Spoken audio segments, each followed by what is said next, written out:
Guys, we're back for another exciting episode of the Hashtag Wednesday Match Play. And tonight we're starting a little early, but that's okay because I am pumped for tonight's guest. And I'm a little sad that I don't have the product with me, but it's too bad because the stuff is so good, I can't keep it on my shelf. But tonight we're kicking it old school. And I might have to preface this that you need to be 21 years of age to watch this. I'm not sure the legalities, but tonight we're talking vodka. And I'm pumped because I've known this guy for I don't even know how long, and I met you a long time ago, and we've stayed in touch ever since. Now you've got a new venture with Penhigh Premium Spirits, and I am excited to learn more about that. So Bill's with us from Penhigh Premium Spirits. It starts with the vodka. We're going to talk more about the vodka, the different flavors, all the stuff that goes into this stuff. I've had 3 bottles of it that did not last long, and the Mandarin was by far my favorite flavor. So anyone watching, when this stuff hits the market, it's not even out yet. So get excited for that.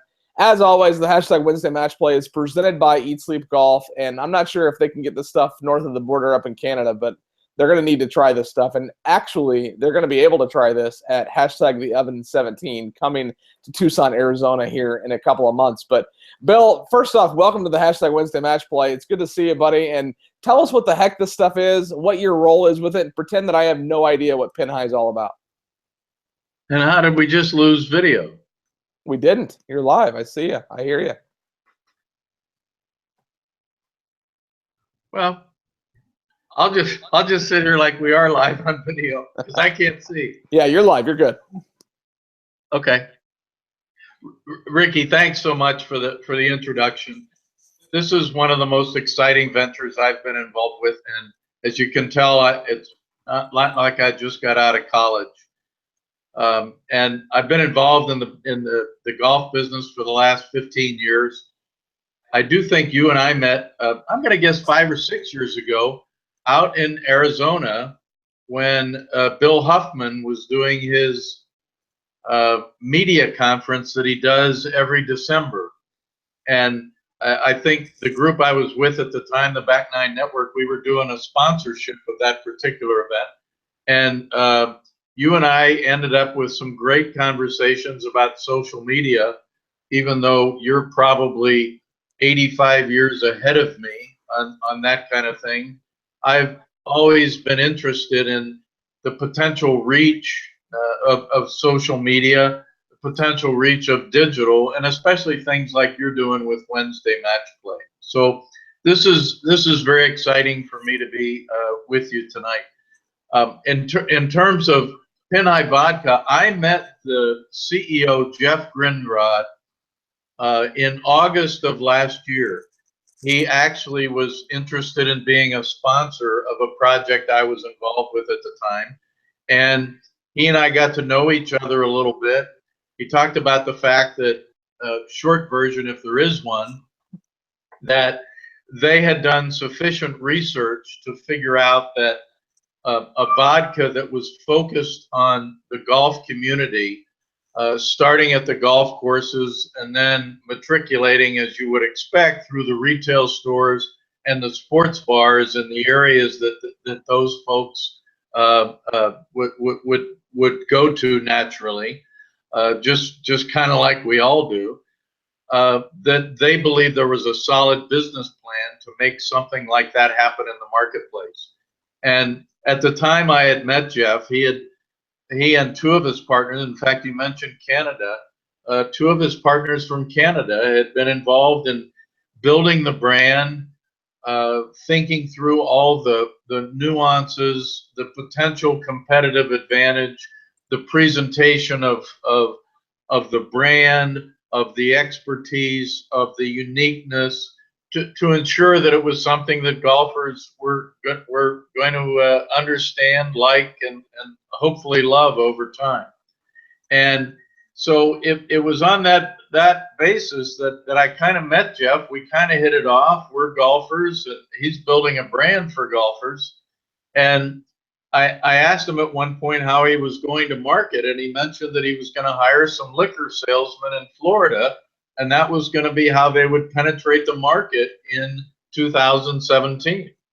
And I said, will those salespeople, the liquor salespeople, will they have any relationship with the golf courses that they're going to call on? And he said to me the thing that probably was the biggest turning point in my understanding of the liquor business, especially as it relates to golf. He said, Bill, there isn't a sales group or a sales product that goes to a golf course or a resort and calls on those people. And that still flabbergasts me to this day, although I've confirmed it at probably 100 places that I've been to over the last 9 months. And my first reaction when I heard that was, in the back of my mind, I'm going, you know, I've been in the golf business for 15 years. I have a couple of friends who literally manage sales forces that have been calling on their existing accounts for over 15 years, some of them 20 years. And they are literally part of the family at those golf courses, those resorts. And I wonder why they couldn't be the sales force as opposed to just hiring 3 basically rookie liquor salespeople. And to fast forward then through that whole exercise, and I think you and I even talked about this back 4 or 5 months ago when we connected on the brand. The bottom line is, not only is that sales force excited about the opportunity, but they see it as an extension of the work that they already do with their top 150 and 200 accounts. So for probably the first time in the history of the spirits and the golf business, we've created a white space of 5,000 accounts that literally are prepared to order this product as soon as we launch in the next 60 days. That is awesome. And the product, like I said, I've had the chance to try it, and every single variant of it was fantastic. And that's a good segue into my next question. So one, it's not a brand like vodka as a brand is, you've got them all. You've got Grey Goose, and there's 1,000 brands out there, right? But this is a golf centric brand, which doesn't exist in that space. Fuzzy's maybe a little, but he's as much into racing as he is anything. But out of the flavors that you have, what are the flavors that you've got? And out of that, how do you take a base vodka and create a flavor like a Mandarin? Look, let me not kid you. I don't know all the things about the spirits business. All right, but I have learned a lot in the last few months, my friend. Now, in essence, and my understanding, and I'm going to say it that way, from a flavoring standpoint, in essence, you start with a base liquid, and the base liquid can have a number of things done to it. It can be distilled some number of times. You'll see things where people talk about it's distilled 4 times or 5 times or 10 times or 20 times. You'll hear that. So that's one thing that's done to the base liquid, if you will. In addition to that, and this is probably the most significant thing related to the flavoring of the flavoring and the base taste that we have. 70% of vodkas and a lot of other spirits are filtered through charcoal. And bear with me for a minute. Charcoal is activated carbon. The highest form of activated carbon is graphite. I don't need to tell you that there is a connection between the word graphite and every golfer on the planet. So when these guys were looking for what is it that we can do that is unique, I mean, yes, they considered, do I get lava from Hawaii from a volcano at Mauna Kea or at Kapalua? And do I make that the filtration mechanism? Or do I go and get some sand from Pebble Beach? Ultimately, the true distinction that ultimately, when we get to market, will make the mark is the fact that we're filtered through graphite. And since it is the highest form of activated carbon, the result is it takes out more of the impurities, more of the bad stuff, and it creates a smoother taste. It's a long way of getting to the fact that now I have the base liquid that is 6 times distilled, filtered through graphite, and as a result of filtering through graphite, now dominates taste tests against Tito's, Grey Goose, and Kettle One, which is right around the price point and the competition that we have primarily at the golf courses on the back bar. Moving to what you asked about Mandarin Orange, I now take that same liquid and I apply varying degrees of orange flavoring to that vodka, and ultimately through a number of taste tests, I figure out exactly which one I want to be labeled as mine. And I would tell you that the 2 most popular flavors in the world of vodka are orange and citrus, and you'll see that with other brands that are out there. And that's the reason they're the most popular. And so when we launch, we'll have our base vodka, which will compete against the Kettle Ones, the Tito's, and the Grey Goose.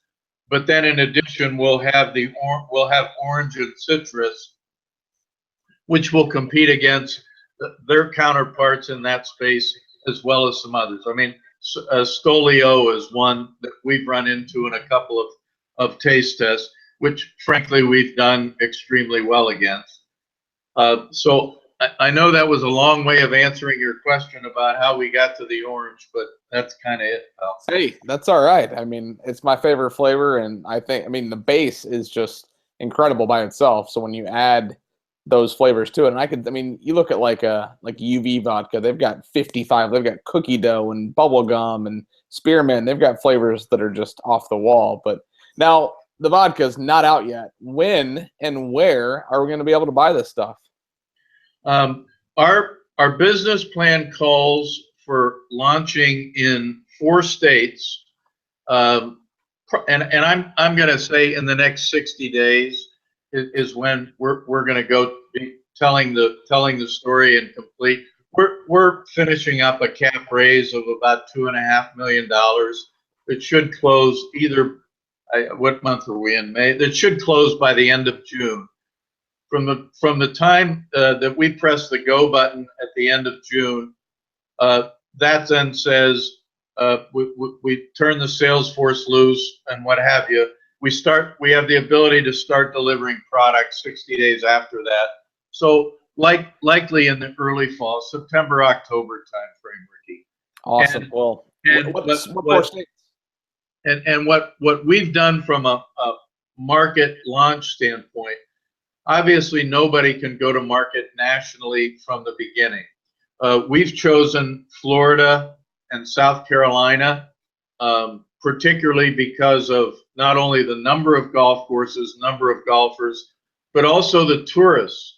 Both Florida and South Carolina have over 4 million golfers that visit their states every year.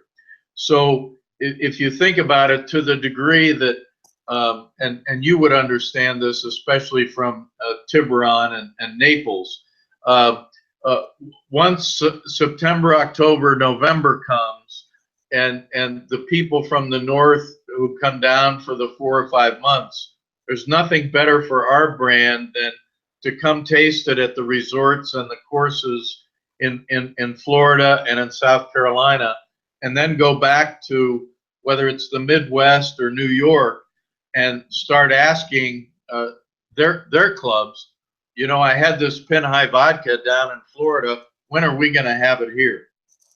That's awesome. I'm glad that Florida is on the list because that's where I'm at now. So where is this stuff manufactured? Like, where are you producing the actual spirit?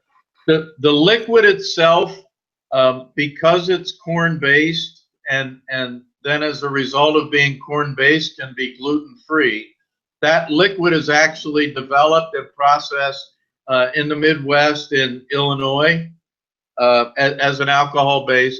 It then goes to Texas, where the final distillation and filtration processes occur. It's bottled and packaged there, and actually in Carrollton, Texas, right outside of Dallas, and then it's shipped to the distributors, which have to be in the process, just because that's the way the spirits business works. So besides just drinking this on the rocks or in a glass as a shot or maybe even in a martini, there's got to be 1,000 different options of how to drink these different spirits. Any cocktail recipes maybe on your website where people can learn how to mix this spirit with their favorite ingredients? You've hit the nail on the head, because that's going to happen. We've kept until we completely launch. I mean, to be honest, we didn't want to get people too excited by going to a website and then not be able to get the product, Ricky. So basically our website now, which I would encourage everybody to go to at pinhighspirits.com, one of the things we do there is we capture an email address, get you added to the list so that you get all the updates and you understand the markets that we're opening in. A direct answer to your question is, I would guess, based on the conversations that we've had with Tiburon, with PGA National, with Medalist, with Jupiter Hills, with Kiowa, over at Cacique, with Wingfoot, with Sabonic. All of those are going to be focused on sampling events that are going to include a specialty drink that's made with Pinhai vodka. Those will generally be done by either the sommelier or the bartender or the executive chef at those facilities. And as a result, we think that, as we're going to recommend, as each club comes on board, that we creatively together create that signature drink for every course in the country.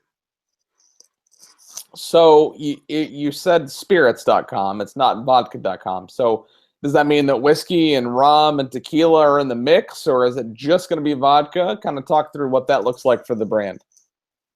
We're just starting now with vodka. The reason, quite frankly, is that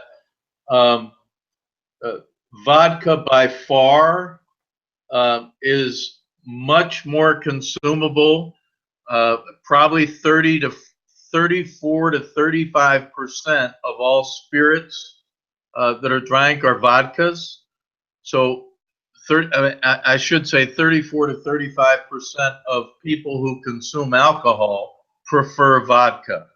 All right. So, and if you extract that a little bit into the golf marketplace, golfers in the United States, and I believe this includes Canada as well, they drink 10 million cases of vodka a year. All right. That, to give you a comparison there, that is more than all of the rest of the people who drink scotch in the United States. Golfers themselves drink more vodka than all of the scotch drank in the United States. Wow, that's a cool stat, and that's something that, and I spent some time in Poland, and I mean, you don't eat a meal without taking a shot of vodka, and that's just a rite of passage. That's the way they do it. And Russia is the same way, and it's nice to see that. I mean, yeah, I get it that it's alcohol, and there are people watching that are not drinkers and may look down upon people that drink. Well, guess what? It tastes good, and if you enjoy it responsibly, it quite frankly can help you live longer. I mean, every research that comes out about that. Alcohol is a part of that. Every person that lives to 106, how did you do it? Oh, I ate good, I worked out, and I drank booze. So there's got to be something to that. Now, the bottle itself, you got one right there over your shoulder. The bottle is good looking. It's a classy looking bottle. So what's that design process look like? They send you samples and do you pick? Do you tell them what you want it to look like?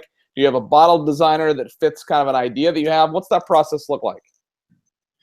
It's interesting, and that's a great question, of course, because in the traditional world, and I would have to say up until 7 or 8 months ago, I felt like I was in the traditional world of spirits. And the traditional world says you create a product, you make it look good in a bottle, you create the story, and then you try to get a distributor to buy into your story, the look of the bottle, and your capabilities as a company. What these folks, and I'm now proud to call them my partners, they've been in the spirits business for 25 years. And after they were finished with what I call their corporate gigs, they were all involved in the consulting business related to either enhancing, promoting, growing, or launching brands. And in fact, these three wonderful guys from the spirits business that I'm partnered with now, they've launched 15 brands in the last 12 years. Wow. And the beauty of what they bring to the table, and the bottle is a very good example. They understand the operational aspects, they understand the how to go to market aspects, and they understand the creative, the graphics, the whatever. And as you can see from the bottle, as you pointed out, there's kind of an Argyle spin, which, as you know, has come back in the last 3 or 4 years after taking a little rest for 10 or 15. But it's not unusual to go to a course and either on somebody's shirt or their sweater or their vest to see an Argyle pattern, whether you're male or female, because we're trying to identify with everybody across the brand. So my point in saying that is, well, how does that come about? It comes about because my three partners have been doing this same kind of thing for a lot of different brands, and we have internally the creative expertise to banter back and forth with these kind of creative ideas and then execute very quickly. So I assume that the 750 milliliter will be available for purchase. What about smaller bottles? I love to take the little shooters when I travel. I'll just put those in my carry-on. What, I guess, two-part question. What sizes will be available when it launches, and what's the price point? When we launch, the base and the citrus and the orange will be available in the 750s. All right. And we will also have the ones that go on the beverage carts, the small minis. All right. Because we believe that's where we can attract a lot of attention through the beverage cart. The girls and guys who are driving those beverage carts, they're going to be incented to introduce, sample, give away, encourage people to buy, depending on what scenario, where we are in the process, to make sure that everybody who's drinking vodka on the golf course has an opportunity to drink Pin High vodka. In terms of the price point, and of course, as you know, that varies by state, but price point average across the country will be right at the Kettle One price point as a super premium at $24.99. That's not bad. You'll have some that, I mean, Grey Goose a little higher than that, Tito's a little lower than that in most markets, but they all kind of come together. And the reason I say they all kind of come together is, as opposed to going into a Total Wine or an ABC store where you might have 80 different vodkas, and we all know what that's all about. Where we're attacking the market in this very unique way at courses and resorts, when you go to the back bar in whether it's a private or a semi-private or a public club, you're generally going to see Tito's, Kettle, Grey Goose, maybe Stoli, maybe Absolute, but that's about it. And And I can assure you that in the taste test that we've done against those 4 or 5 brands, we've literally dominated in terms of the results favorably for Pinhai. Well, I can attest to that they are as good, if not better, than all of those brands you just mentioned. So now you've got a couple of flavors. Any more flavors in the works? You're going to come out with like a grape, or I mean, any more flavors coming down the pipeline before you launch?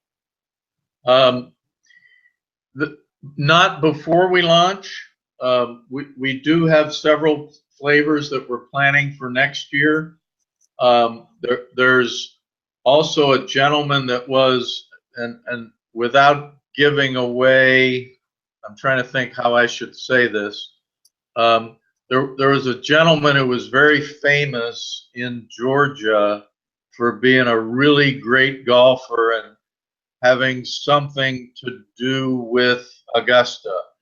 And there are some conversations about partnering with that family related to a peach vodka.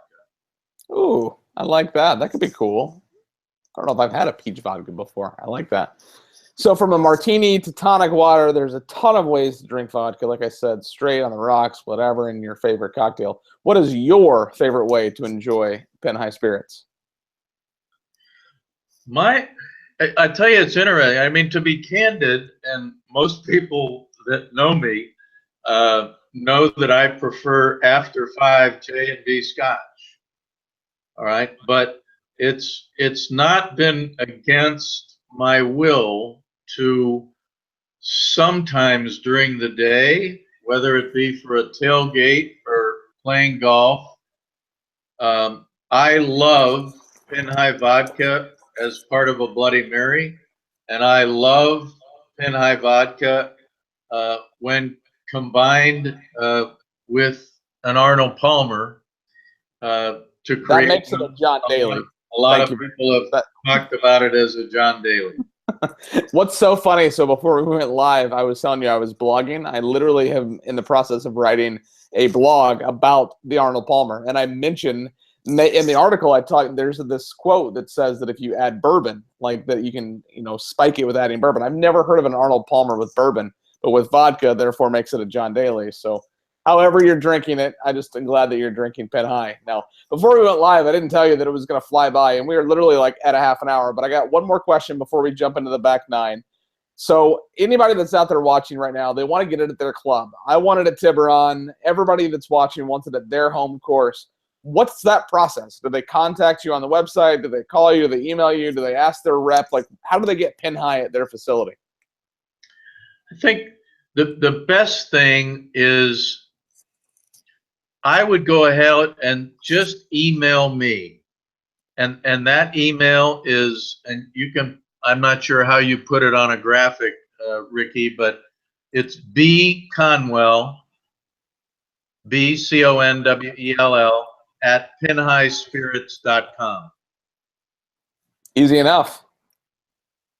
I love it. Well, I will make sure that gets posted below as well. Believe me, I'll be happy to get information to people, and more detailed information on the brand.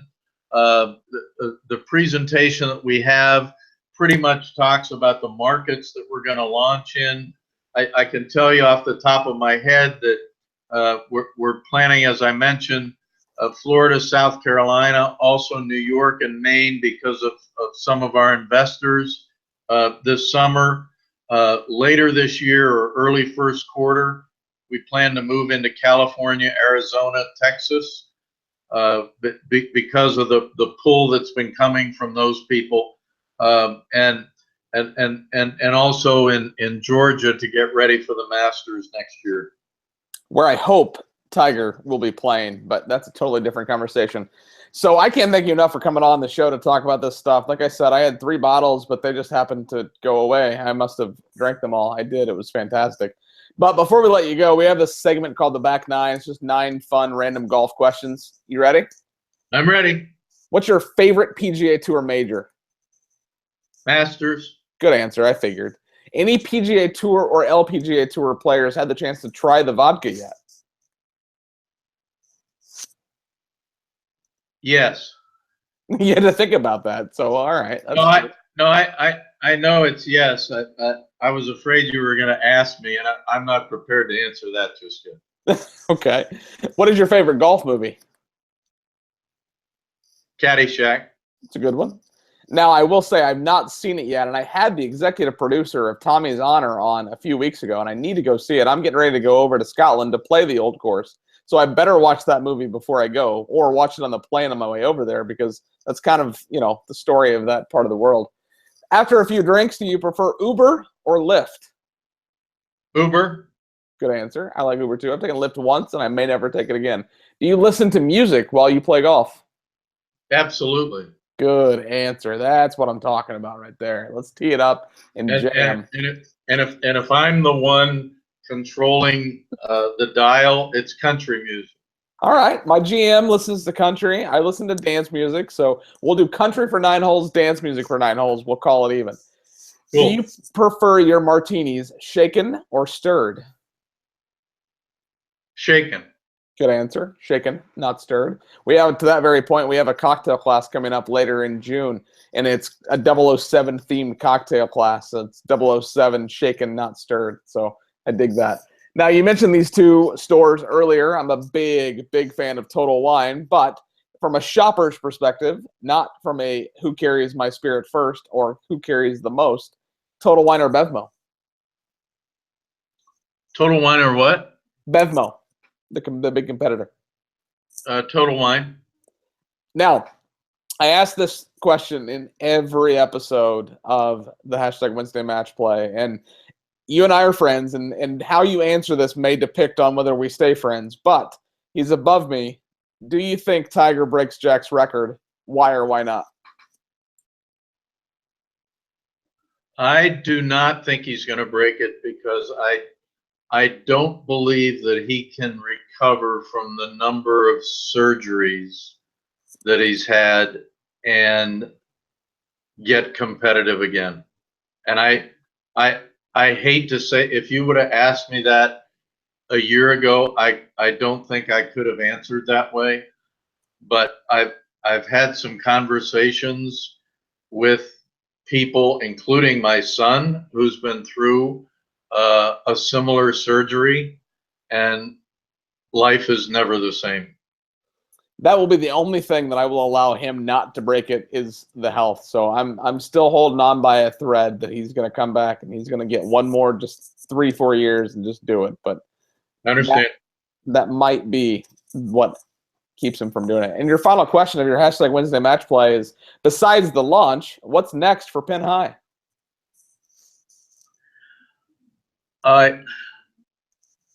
To me, the launch is probably the most exciting thing that has happened in the golf and the spirits industry ever. And it's very hard for somebody who hasn't seen what I've seen for the last 9 months in terms of what's going to happen. Never before has a sales force launching a brand had personal access to over 5,000 new accounts.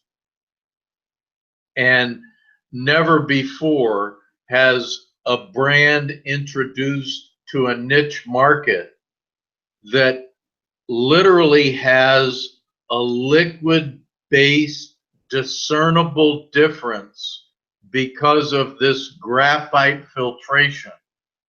And if you can connect a few dots on how we can then create the brand awareness with Callaway, with TaylorMade, with Fujikura, and all of the people who make graphite shafts, and the things that we can do together with them on site at the golf course, at the putting greens, at their events, at their sampling events, at their Tuesday Nine and Dine, at their Saturday all of the events that happen. We're going to be a part of that because of already existing relationships with 5,000 people. And when you put the firepower of the brand and the product together, it's literally going to be a grass movement thing that has never been seen before from either a golf or a spirits perspective. That is awesome, and I'm excited to have had tried it before it launched, and I'm excited to be able to call you a friend and be able to watch you go from the concept through the implementation and the launch of that. And I'm excited to see it on bars all over the place, and I'm glad that out of the four, Florida is one of the places that it starts. So we're excited to have it both in Florida and hopefully behind the bar at Tiburon. As always, the hashtag Wednesday Match Play presented by Eat Sleep Golf will be shared to Facebook and Twitter and the Google Plus Golf community and all of that stuff tomorrow morning for maximum visibility. And Bill, I can't thank you enough for coming on the show. Awesome to see you. I look forward to seeing you on the first tee very soon.